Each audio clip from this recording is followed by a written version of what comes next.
Hey, Greg. Hey, Dan. Am I right that you're going next week? That's right, yeah. I was probably going to present the model so far. Sounds good. Yeah. Yeah, I think I'll just go over kind of how we picked each, each step that we made in the process of building the model, kind of. And then second half do like this modeling experiments that we have planned and have done. Yeah. That sounds good to me.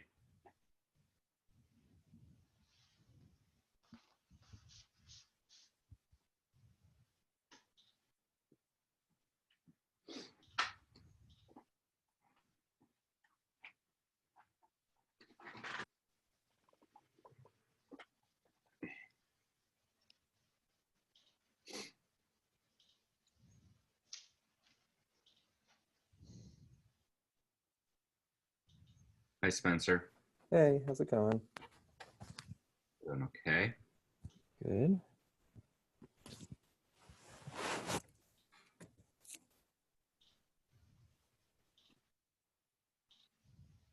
So can you guys, when I share my screen here, are you seeing it? Yep. Yeah. So you sort of see the slides? Mm-hmm. Yeah.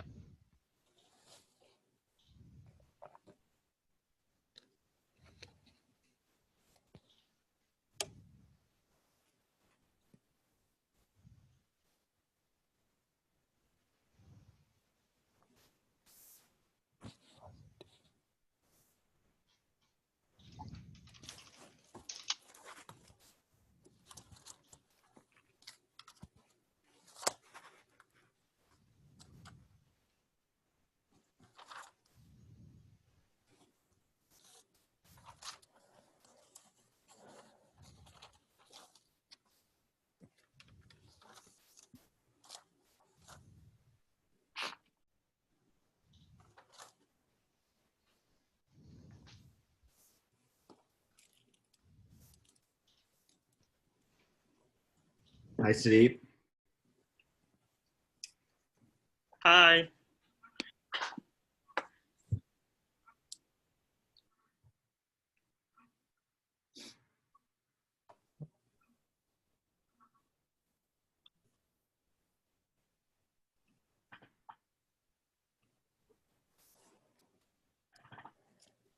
Hello. Hi, John. How you doing? Okay. Hi, Margaret. I may turn my camera off. Food. Messy food too. Looks like you're munching on carrots. Red peppers. Peppers. Mm.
I'm telling you, put population genetics in the title and nobody wants to come.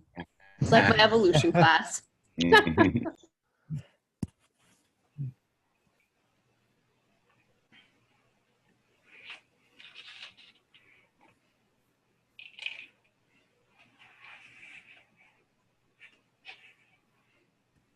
Hello, Eric and Leah. Oh, Eric, do you want to meet as the space committee at some point? You know what I'd like to do is phone you and talk about. Okay. At your convenience. I think you just went mute. Sorry? Am I muted? No, I can Oh, hear you. okay. now. Sorry, you were briefly. I clicked on the wrong thing by accident. Yeah, is this afternoon a good time to call you on a cell phone, or what's the best way? Yeah, just calling me on my cell phone would be fine. All right, I'll follow up with you. Thanks. Sure.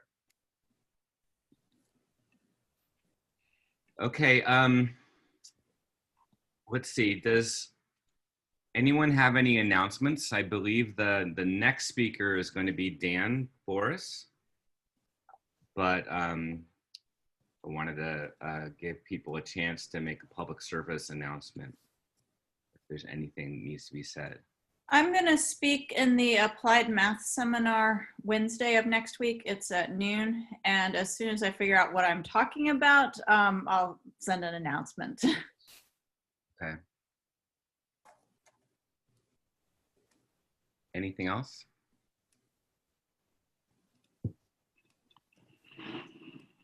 That's Wednesday, right, Dr. Shah?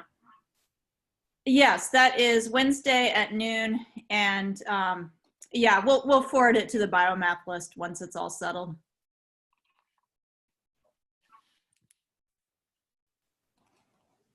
Okay. Well, great. If there aren't any other announcements, then I guess I'll start. I will share my screen.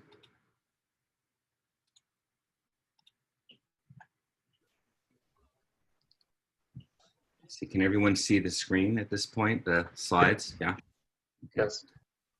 All right, so I wanted to talk about a project that is it's been going on for a while. It was actually a chapter of Ron Smith's dissertation that Josh and I are trying to finish up. And the overall subject is the population genetics of transposable elements. So just to get us off the ground, I wanted to just see if I can get somebody to tell me what a gene is.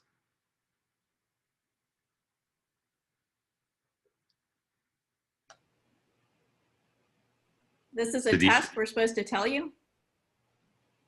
Tell me, just real quick, what's a gene? DNA that encodes a protein. Okay. So what fraction of the eukaryotic genome is a coding for protein? 1%. About 1% or so, all right. So what fraction of the genome then is non-coding? 99, I guess. 99%. All right. Now, there's like the concept of a gene is kind of like the concept of a species. The more you think about it, the harder it gets to really be clear what you mean. So there's regions of the genome that can be inherited, right? And they're important for phenotype, but they're not actually protein coding. And a lot of people would call those regions of the genome genes. So can anyone just throw out a couple of examples of genic regions of, things that are, stuff that is important and might be considered genic, but it's not protein coding region? It's easy. These are easy. tRNAs, ribosomal RNAs, Ribosomal RNA, small right. RNAs, small interfering RNAs, long non-coding RNAs. I could go on. Most of our genome that has a regulatory element that actually makes some kind of RNA, way more than coding regions. Right. So so that's very important. So that we don't want to like overinterpret this small number of the percentage of the genome that's protein coding. A lot more of it is can be inherited in sort of traditional fashion, and there's also all sorts of um, uh, coding regions of DNA that aren't coding for protein, right? The coding for nucleic acids.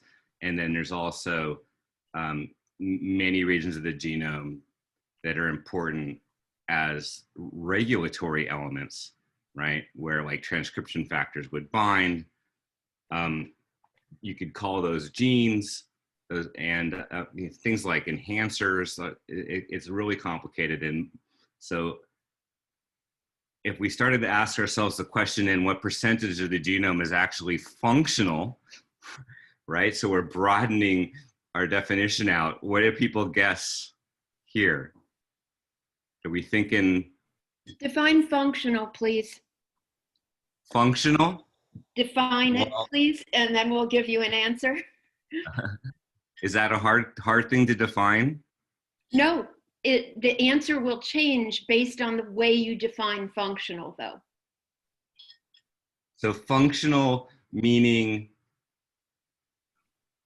that it would be, let's see, how would I define functional? Functional meaning that it's a part of the genome that is important for the function of the organism. It's important for the life of the organism. I would say 100%. Since we have this DNA in there, probably it is doing something that we don't know. I know Dr. Sai is shaking her head. I wanted to be a little sassy here, because we don't know doesn't mean that the piece of DNA doesn't have a function in there. Maybe we just don't know. Right, that's always possible. It's hard to rule out some unknown function, but so much of the genome is actually repetitive sequence. It's a sequence that can't possibly have any information content that's relevant to the function of the organism. That I think most people would be hard pressed to say that they think that it's actually functionally relevant. But on the other hand, it is there, like Sudeep said, and this sort of parasitic, or if you wanted to call it junk DNA, selfish DNA, that's throughout the genome, and if we, without those sort of overloaded sort of adjectives, you could just call it repetitive DNA, right? It's a huge fraction of the genomes in eukaryotes still. Hey, Greg, can I interject real quick? Yeah. Yeah, so those of you who are interested, there's this paper by Dan Grauer called On the Immortality of Television Sets. And basically there's this ENCODE project that is funded by NIH, and there's like a massive push to say what's the function of every piece of DNA. And so they claim that something like 80% of the genome's functional. And basically in this paper, Dan Grauer kind of rips that idea apart and says that based on estimates of purifying selection, only about 10% of the genome is actually going to be conserved through purifying selection. Mutations in the majority of the genome aren't going to have any deleterious effects. And he says, i.e. aren't functional. So it's a pretty interesting paper, and he really kind of, I don't know if you've ever read Dan Grauer, but he kind of can be a bit in your face, but it's interesting. Yeah, it's great. He actually shared his lecture slides with me the first time I taught molecular evolution. And you could even see from the lecture slides that he's sort of a character, just from the fonts and colors that were chosen. So could you share that paper with me, Josh, and I'll post it? I just put it in the chat as well. Yeah. For the Zoom. Yeah. Okay. So I think that's, that number starts to sound pretty reasonable to me. 80% maybe of the genome. It's not clear what its importance is, but it does seem to have, it is there, and it, because so much of the repetitive DNA is actually mobile elements, right? Or the relics of mobile elements.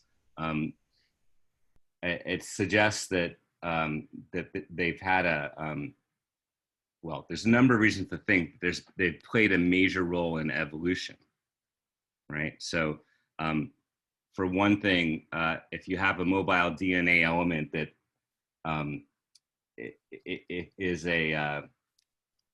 it's a source for macro mutations, right? It's a source for a really big change in the genome that could be every once in a while could be advantageous and selected for.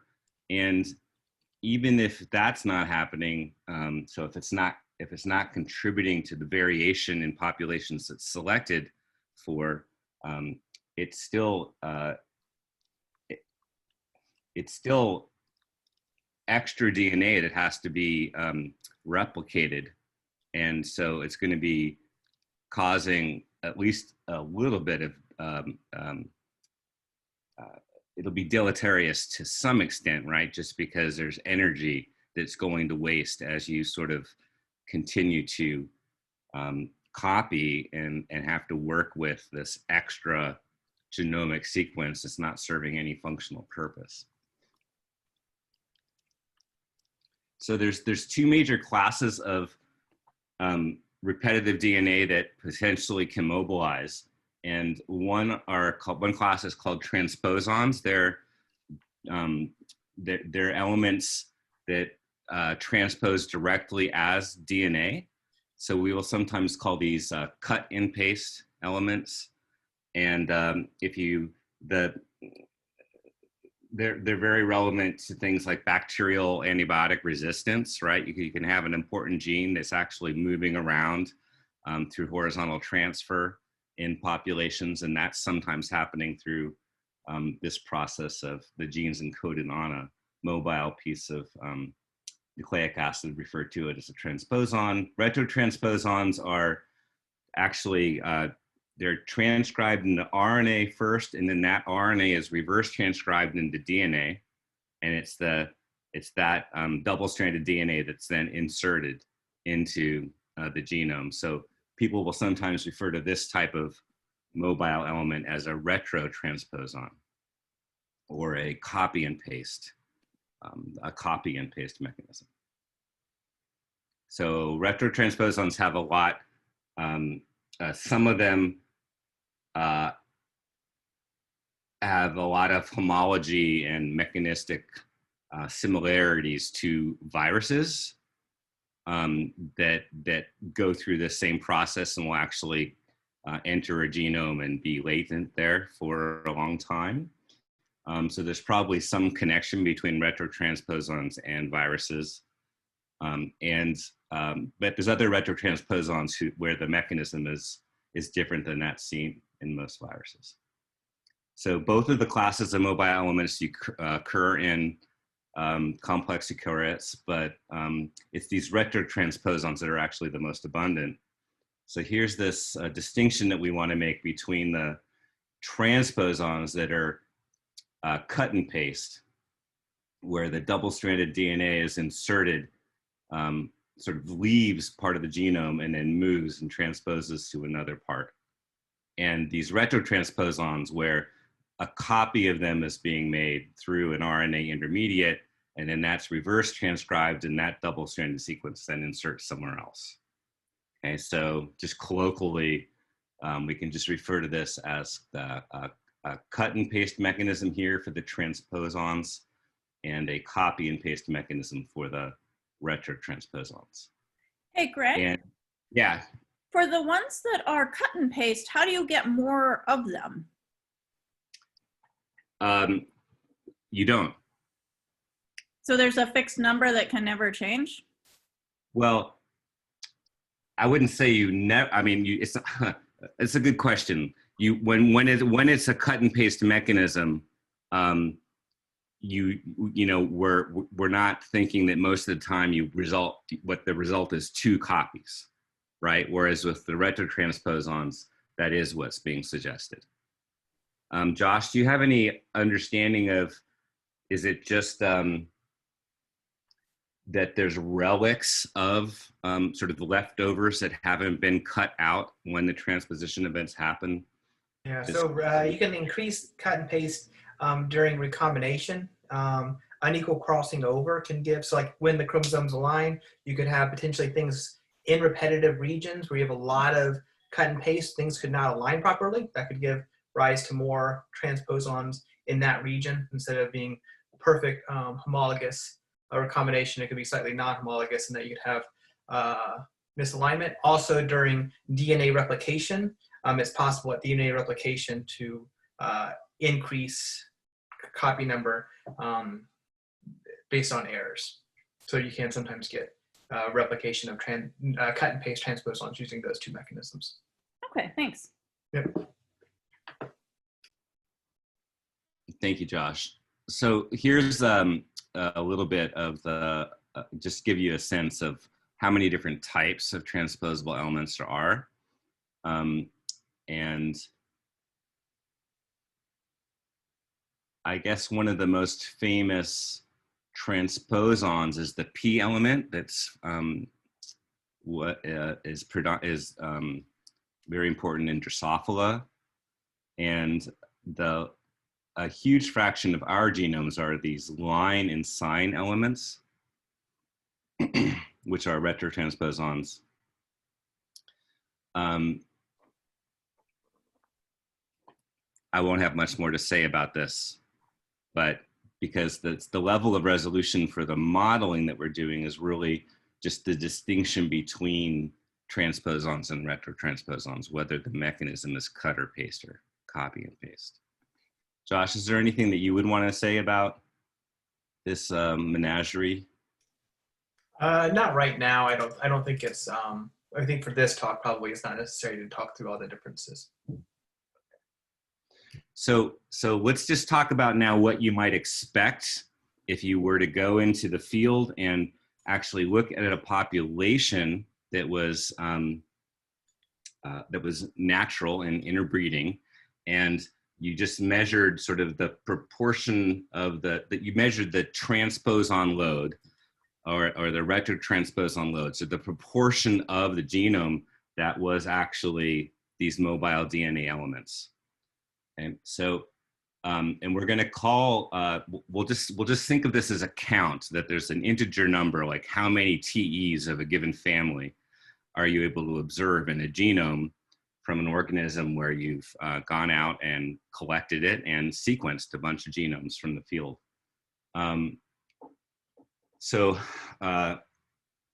If you think about this in the way that people usually do in population genetics, where you focus on the gametes, the haploid gametes,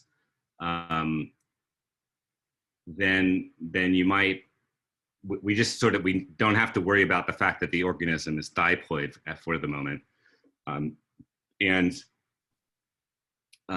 You can, what people classically have done in the theory of transposable elements is they've suggested that they're going to think about this as there being pre-existing sites where transposable elements can insert. Okay, and this is a little bit of a dubious step to take, but it's it makes things easy and to model, and it is sort of the first step in almost every modeling paper of transposable elements that you read. So if there's some large number of potential sites, so we're for TE insertion, and then each site is occupied with some small probability, then if all the sites are actually independent of one another, then when you sample, so when you actually look at a particular gamete and ask what is the TE load, how many TEs are there, you expect that it would be binomially distributed, right? Where there's some number of objects and there's a success rate, right? P, the probability that any one of the sites is occupied. And if that's what's happening, then when you sample a lot of different organisms, when you sample a lot of different genomes from a given species, the relationship between the variance and the mean of the load within the population will have a prescribed relationship that's well understood. So the mean load would be the total number of insertion sites times the probability that any insertion site is actually occupied. And so this M times P is just going to come out to be sort of the site, sort of the frequency with which any given site is occupied. And then the variance is MP times 1 minus P. So when you do the division here, this measure of the spread of the distribution, that's called the Fano factor or the index of dispersion, comes out to be a number 1 minus P. And since P is really small, it's going to be pretty close to 1. But it's definitely less than 1 if you actually have the loads in the population binomially distributed. And if you have a whole bunch, many sites and they're very low frequency of occupation, which is what we sort of expect, then the binomial distribution is well approximated by a Poisson distribution, and this index of dispersion will be 1. So that the variance and the mean are actually equal. Okay, so now we're talking about it's important to remember that we're talking about the variance and the mean and the variance of TE load in a population of individuals, right, that were sampled and the genomes were sequenced. And when Josh, Josh, this is your postdoctoral work, is that right? The actual lines? That's right. And when this has been more recently, when it was sequenced, and basically count up the number of transposable elements that can be identified of various types, you actually get, you can average over all the different lines that you're looking like and ask, well, what was the mean, right? What was the average load for a given class of TEs? And then you can look at across all the lines and ask what was the variance in the load. Divide those two numbers and look at this index of dispersion. And what you see is it's way, way off from the line that would be associated with a Poisson or a binomial distribution. So the variability of the TE load in the populations as it is observed empirically, now that we have this sort of cheap sequencing that can be done, is the variability is much higher than you would expect if you're thinking about things in the way that I've described so far. Greg, can I ask a question? Mm-hmm. Doesn't the way you've described this model assume that the effect of these transposable elements is completely neutral? Yeah, at this point, it's a completely neutral model. We'll fix that in a second.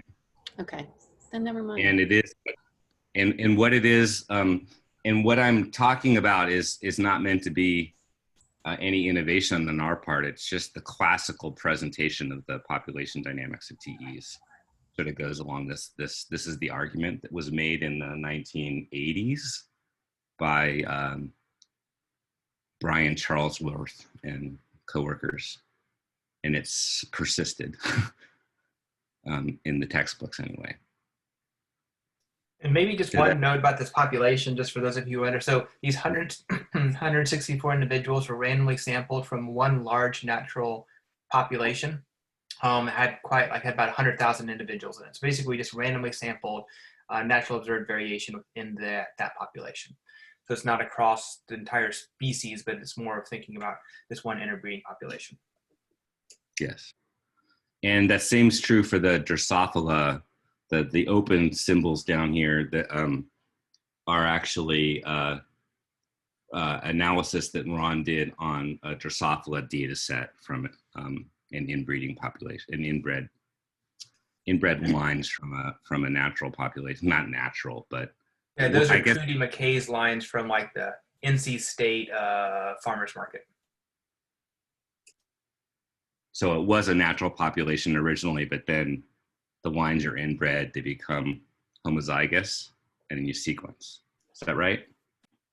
Yeah, they basically just went out to this farmers market and kind of just captured the genetic diversity present in this farmers market and used that as the basis for a lab population. So even in that case, it's not necessarily as pronounced, but it's also the case there that the variance in the population distribution of the transposable element load is way, way higher than the classical model would suggest. And this is a breakdown of that data when that's, I think, gives a little bit more insight into what we're really talking about. So if you look at the blue column here, we're talking about the cut and paste types of transposable elements in this population of monkey flower. And this going up and down here is the actual overall load, right? The count for transposable elements of this type. So this genome right here had a relatively small count compared to this one up here, which had a large count. And if you just looked at the histogram of all the counts, the mean is like 27,000 transposable elements. And if that were actually Poisson or binomially distributed, right, the gray curve there is showing you what the variance ought to be in the population. So the classical model is suggesting that very small amount of variance, but in reality, the variance that's seen is kind of like this large Gaussian.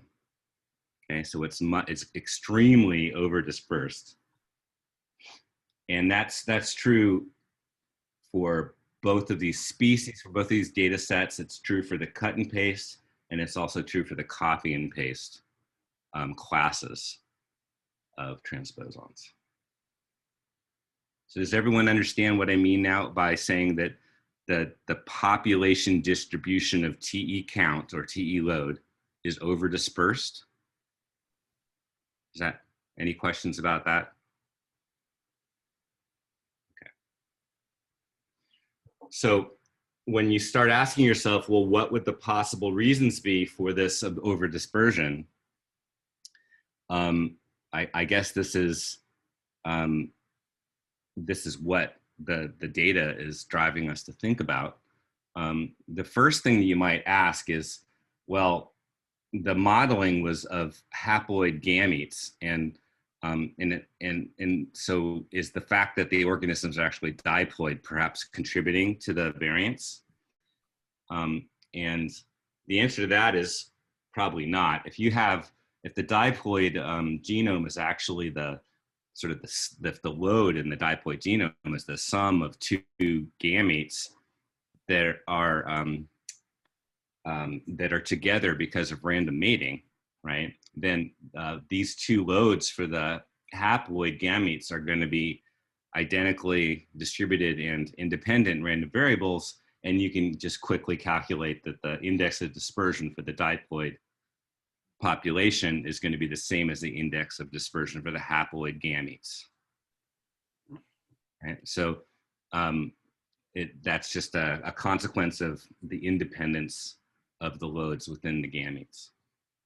And then the other thing that you might suggest right off is that, well, there's lots of different types of transposons, and some of them are probably less prolific than others. They have different properties, and so that in itself probably leads to a lot of variance, right? So that's another thing that you might think.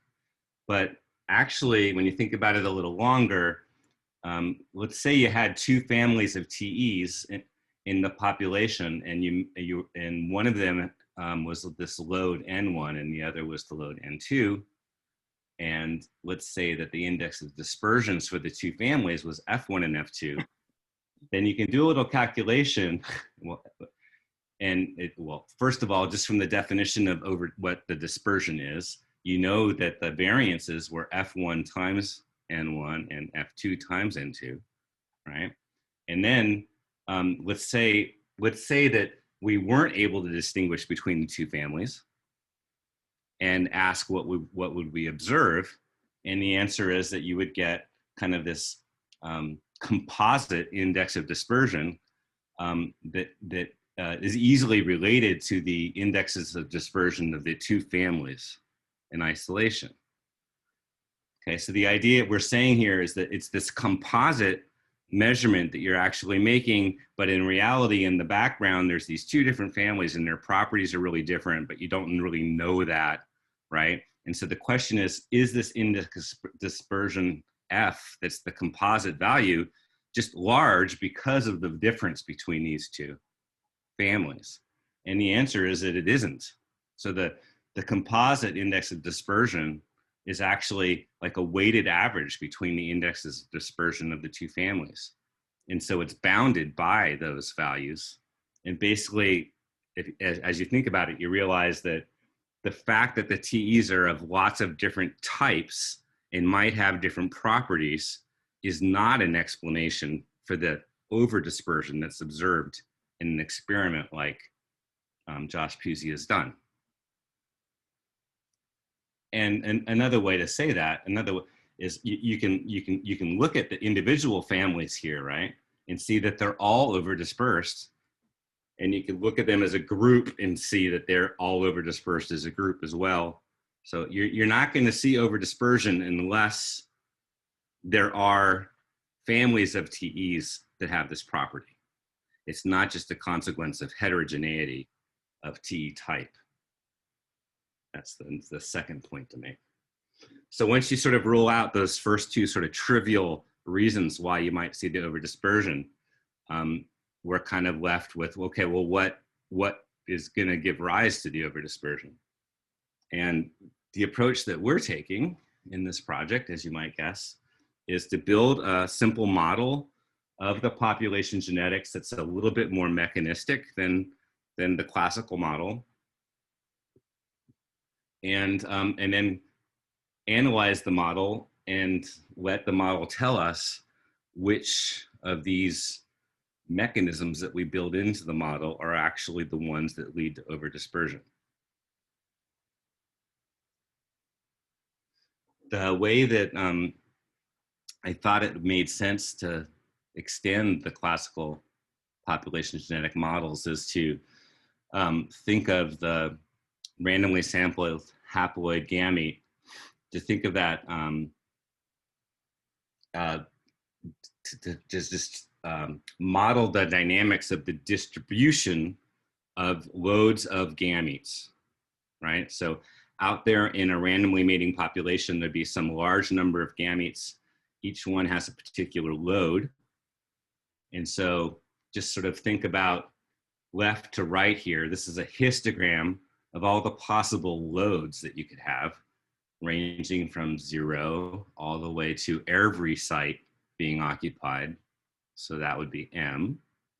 And then what we're going to do is prescribe rates of transition between all these different states. So for example, if you had a load of N and an insertion event occurred, then you would be moving from state N to state N plus 1, because you have one more transposable element. And if you were in this load of N and something happened that caused a transposable element to be excised, then you would move from N to N minus 1. So this way of thinking about things is referred to as a master equation for this probability distribution and how it's changing in time. And what you can do is write down an ordinary differential equation system that's keeping track of sort of the height of the histogram bars for every one of these possible observed states. So for example, if you're this rate of change of Pn, right? The two processes that I just described are two ways that you can lose probability from having a load of N. And you gain probability having a load of N if there's a member of the population that's in the state N plus 1 and then it loses a TE, or if there's a member of the population in state N minus 1 and it gains a TE. And so this basically, the system of ordinary differential equations here is quite large, right? Because M is the total number of possible loci. But they're all coupled in a relatively straightforward way because you're essentially modeling a birth-death process, right? And there's a clear relationship between how the probability must shift between all these different possible loads. So that's the form that the model takes. And then we're, in terms of these rates of transition, the model, the mechanism, the way in which we choose to actually model the dynamics of TE proliferation and TE loss is very classical. We're saying that the loss is going to be just a first order rate. So that's saying every TE out there has some chance of disappearing. And then the insertion rate is going to be modeled as second order, right? Where you have to, there has to be an open site in order for you to insert into it. And then the rate at which that can happen has two pieces. There's a piece that depends on the number of transposable elements that are out there. And there's a piece that doesn't depend on that. So this would be the copy, and this eta here would be the copy and paste rate for the TE proliferation. And the eta naught is the rate at which TEs are arriving from sources that we're not explicitly modeling. So horizontal gene transfer, or from another chromosome that's not the one that we're currently thinking about, that sort of thing. Okay, and now as for selection, the way that we are going to think about it is just say that there's a selection coefficient that depends on the overall load. So what we're saying is that there's a viability for the organisms, and that viability is going to be a decreasing function of the load. The more TEs you have, every time you have an additional TE, you're slightly less viable. And so now what we can do is we can put all that together into the master equation formulation. So you can see a couple things going on here. So one is the excision and the insertion rates are now explicitly in the ODE system. And then this, this term is representing selection. And basically the way that the selection works is that the probability distribution of gamete loads is going to try to relax to a value that's a little bit different than the current value. And that different value is something that you can calculate as an instantaneous function of the current probability distribution. It's just a simple Hardy-Weinberg type calculation of how these probabilities ought to change given random mating and given selection on the diploid load. Okay, so selection's happening on the diploid load. That's why there's two P's here. And that's why that's W sub n plus J, because there's two loads for the two gametes that we're considering. And this expression is, it should be familiar to some people. Basically, the denominator is the mean fitness of the population, given the distribution of TE loads that you currently have. Okay, so without dwelling on that too much, what I want to do now is just sort of show you example simulations, okay, of this birth-death process with the proliferation dynamics and the selection either occurring or not occurring.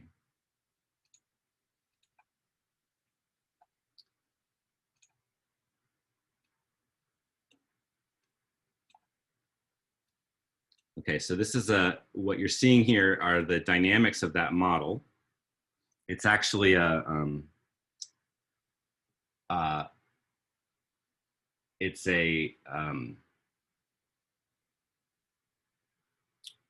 I'm not actually showing you the time-dependent solution of the probability distribution. I'm showing you a stochastic, a Monte Carlo simulation that converges to the same thing, just because it's faster for me to calculate. And what you're seeing in the top here is the neutral model. So there's no selection. It's the neutral model where there's I think there's 5,000 possible loci here, and I'm showing the first 500 possible loads because that's where all the probability is. And this distribution that you're seeing here is the model's prediction of what the probability distribution of TE load ought to be in a randomly mating population when there's no selection and there's a proliferation and excision happening at the rates that I've specified. And the important thing is that you look here at the mean and the variance and the Fano factor, and you see you get this Fano factor that's just a little bit less than 1, like I said we ought to get. And it's the same is true for the diploid distribution. I'm sorry, I didn't follow. What's the neutral model? Is that the binomial thing you first talked about, or is that your model without selection? My model without selection. Ah, okay. So your model without selection turns out the same as the binomial distribution. Yes, in fact, yes, that's correct. Okay. Okay, so what I'm going to do now is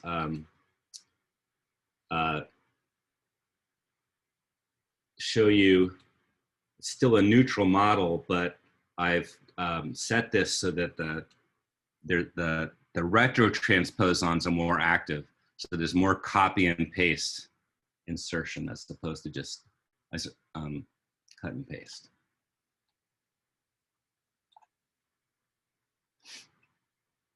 And what you can see is as time goes on here, the Fano factor is growing, right? So the distribution is getting more and more dispersed.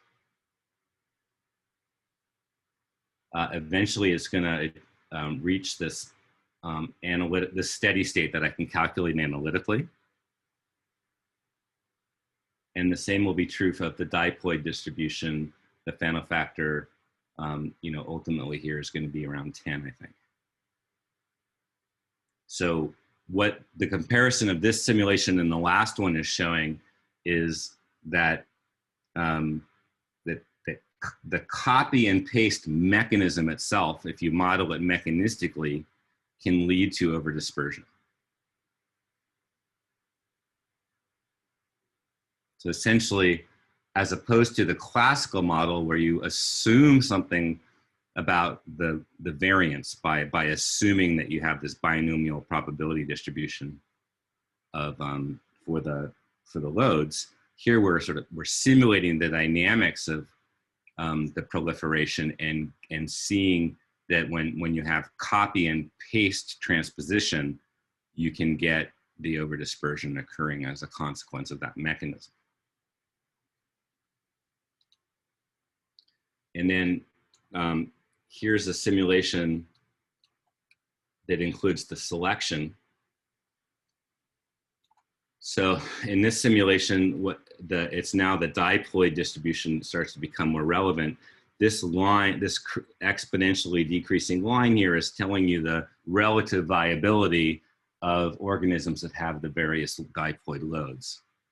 So if you're over here at a load of 200, you're about twice as viable as if you're over here at the load 250.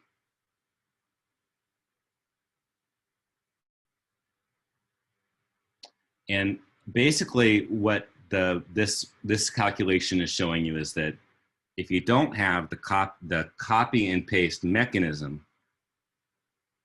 but you do have selection itself is not leading to overdispersion. It's actually, it's not creating overdispersion.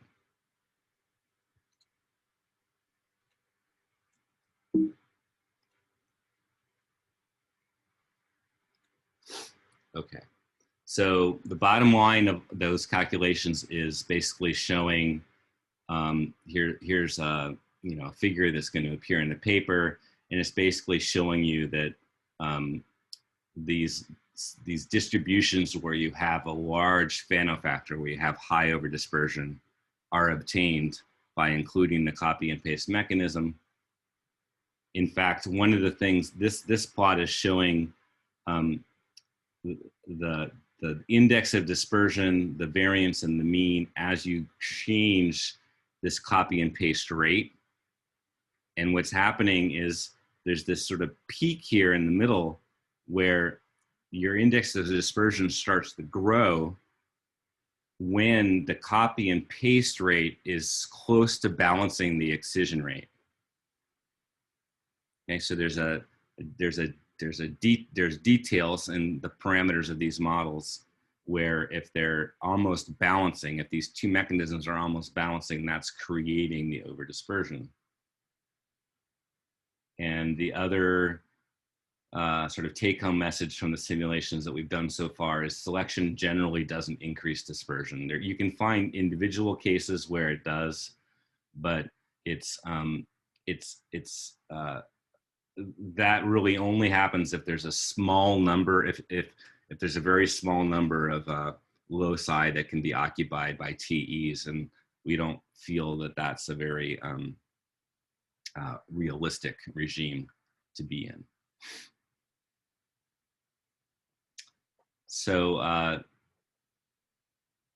one of the things that we're able to do is think about the moments of this distribution, right? We're talking about the mean and the variance of the distribution of TE load. And so you can just set about the task of trying to derive equations that the mean and variance of TE load solve, given the birth-death process and the selection that we've hypothesized in the population genetics. And so the moments here are defined as the expectation of the load to a certain power. And that's a sum over the probability distribution at any given time. You can differentiate this expression and derive ordinary differential equations for the mean and for the first and the second moment. So this is the mean, and this is simply related to the variance to that equation up there. So what's cool about this is instead of having 5,000 ordinary differential equations for the birth-death process, right? You're able to do this analysis and actually just come up with a couple of equations that show you the dynamics of the mean and the variance of the TE load in the population. You can, this right here is not showing you selection yet, but we've done it for selection. And I guess the only thing to say here is it's not going to be easy to parse this expression. But the only thing to say here is the way this works is that you, without making any further assumptions, you derive these equations for how the moments evolve in time, but each equation depends on the next higher moment.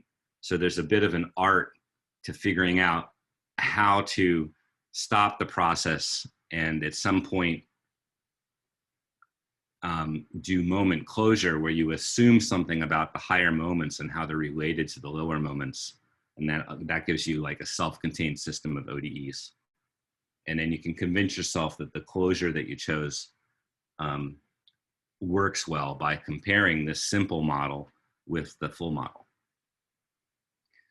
Anyway, so that sort of thing has leads us to be able to do some analytical calculations where we can sort of in a quantitative way say what the mean, variance, and index of dispersion, how they're all related to the number of loci, the excision rate, the cut and paste rate, and the copy and paste rate.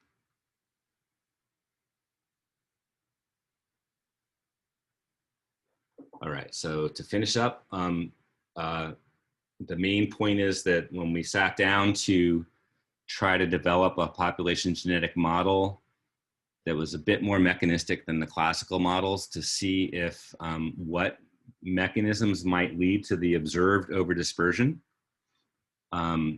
we found that it was this copy and paste proliferation. So the presence of retrotransposons is actually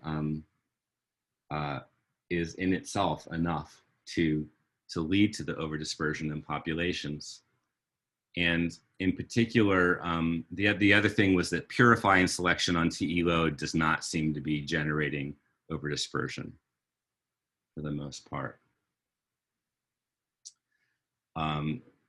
So I guess I'll open it up to more questions or discussion right now, but at this point, we're trying to write this up as a paper to submit to Heredity, I think. And we have some thoughts about how to extend the model to include the sorts of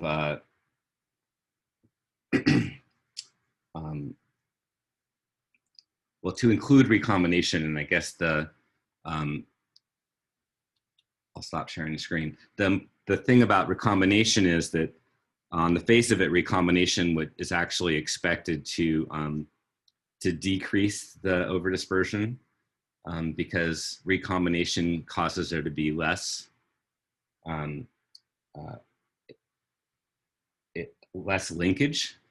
And the less linkage there is, the more things are going to start to look just binomial. On the other hand, if the recombination mechanism has this sloppiness, like unequal crossing over, and if you have phenomena like this that are potentially leading to large, like kind of instantaneous changes in the number of TEs, it's possible that recombination could be introducing another mechanism that could lead to the overdispersion. So we want to look at that. And I guess that's where I'll leave it. So thanks for listening. Any further questions? I have a question. That was fantastic. It's a really nice extension on the classical model. So kudos to the whole team. You started by saying this project came about because you made a biological observation. And so I wonder now, if you look back and you were to look at the overdispersion of the cut and paste versus the copy and paste, do you see that the cut and paste are more likely to have the expected Fano value? Like, do you see a difference between the overdispersion of the cut and paste and copy and paste in real life? Yeah, so that's a great question. So in fact, that's probably a better way to end things, is to go back here now, right? And ask this question of, well, are some of these elements some of these are retrotransposons and some are transposons, right? And so, well, what do we actually see when you look at the families in isolation? And here, that's actually what's being done. These are all of the ones that are cut and paste mechanisms, and these are the ones that are copy and paste. And you do see some suggestion here that you have higher variance for the families of TEs that are cut and paste, which is backwards, right?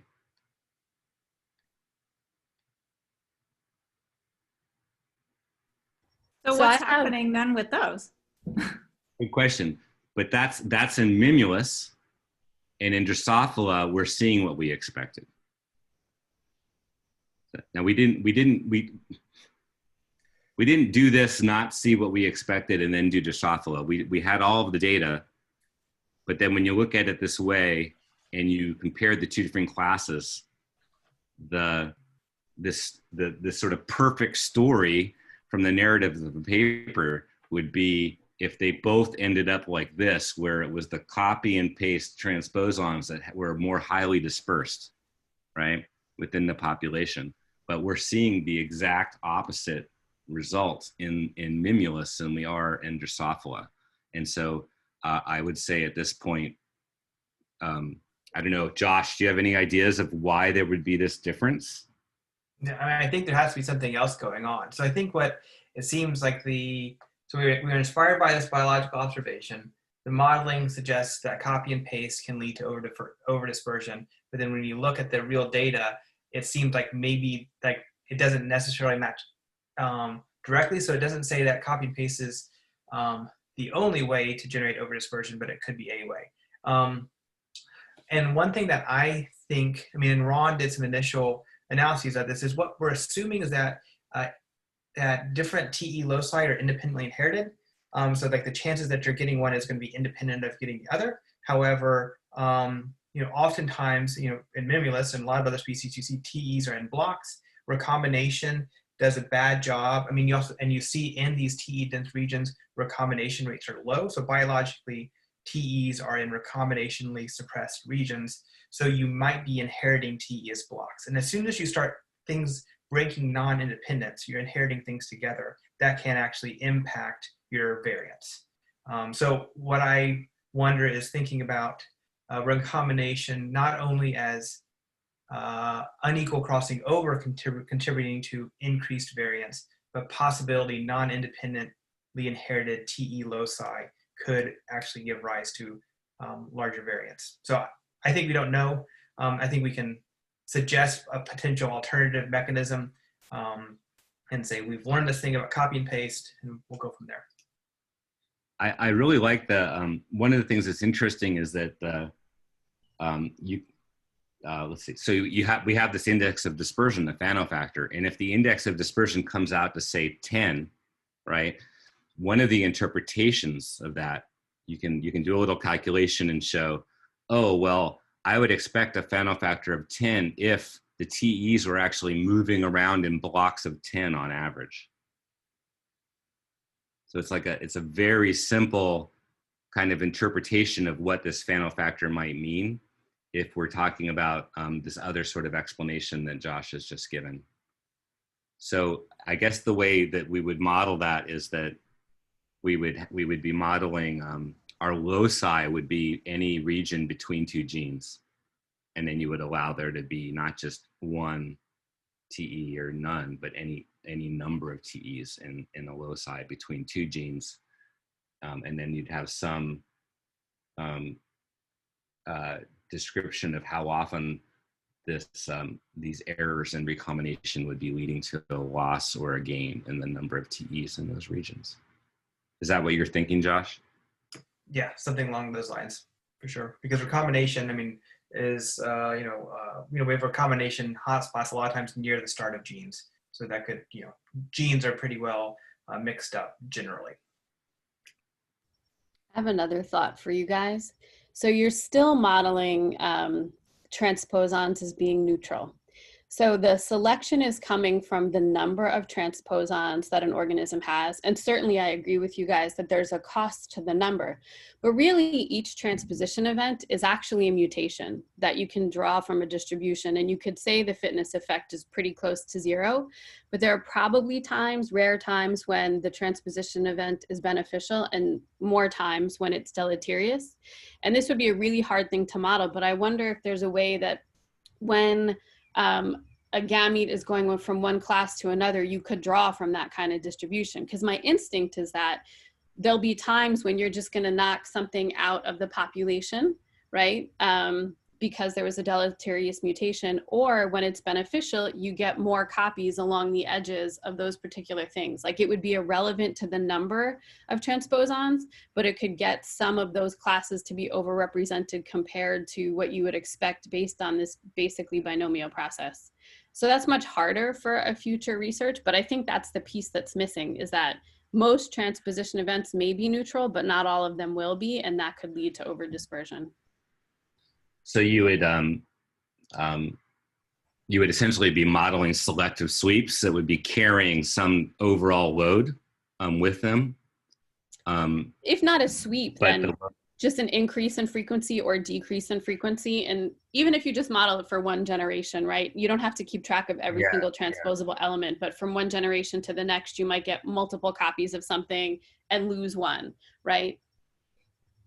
Based on whatever number you drew from your fitness distribution. Yeah, that's interesting. I have a kind of a stupid question. Are these two different types independent of each other, or presence of one type kind of impacts both and depth of another type? I'm thinking of some phaselets with helper phases where the help expression of another phase, and that prophase kind of enters into the lytic cycle. That's what I'm thinking in my head, and I'm thinking of these different transposable elements. Yeah, so I could certainly learn more about that. I do know that when they talk about the viral retrotransposons, what that is implying is that the machinery that you need to do everything is actually is coded for in the transposon itself. And then the non-viral retrotransposons are, my understanding is that there is, they're using reverse transcriptase or some other proteins that they need for the transposition process have to be donated by the cell. So that's kind of the situation that you're talking about, right? That there would be families of TEs that kind of needed the help from some other family. Yes, yeah.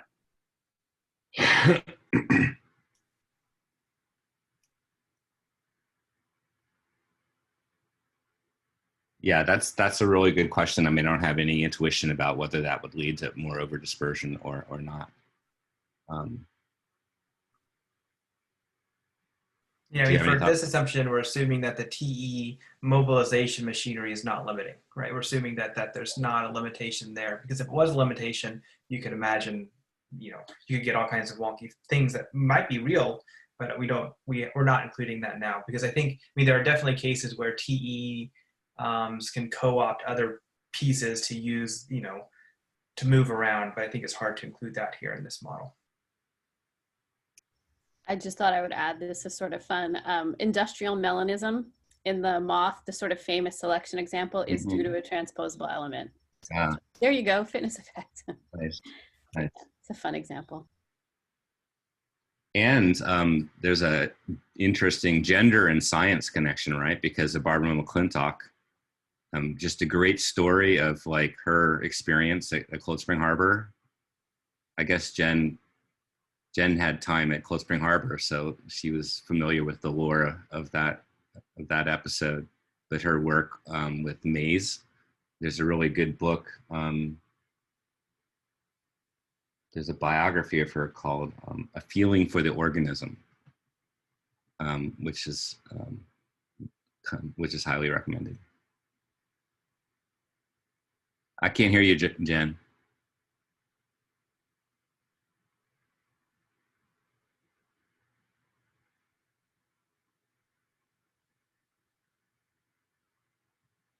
Nope. Well, Jen has something interesting to say about Barbara McClintock or Cold Spring Harbor. To unplug your headphones. Something's plugged in. Is this working now? Yep. Yeah. Okay. I can't hear you now, so it's a technological problem. Anyway, I just want to say I perked up the subject because retrotransposase activity is high in the nervous system, higher than in other organs, which is associated with schizophrenia and other diseases. But I've always said maybe it's why we're all such beautiful snowflakes, each one of us. If this rate of somatic mutation occurs quite a bit in the generation of 86 billion neurons, when you take someone's genotype, you don't really capture the diversity that's in your brain. So that's always been something that I make my students read a little bit about it every time I teach my molecular neuroscience class. Has there been that's interesting. Has there been any effort to try to look at like the genotype made different to see the amount of variation in the brain, or anybody looking at that due to somatic mutations? I've read molecular psychiatry papers on somatic transposable elements and mental illness. So I had an undergraduate who did a literature search on that for us.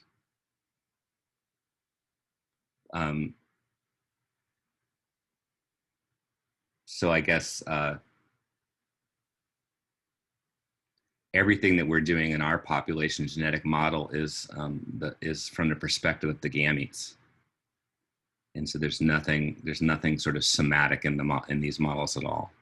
But it is a really interesting question and potential application to biomedical science if there's a connection there. Jen, if you have any good reviews or anything on that topic, I would love to get a pointer to those. Okay, we're over. I'm really apologize for that. It's 1:06, so we should probably say goodbye. But if anyone wants to stick around and talk a little bit more, I can do that. But let's let everyone be free to leave now, so that they have other things to do. Thank you. Thank you. Thanks, that was fun. Everyone disappeared so fast. And you and me are left. Yeah, I got to go to the bathroom. Okay, all right. I'll leave as well. Okay.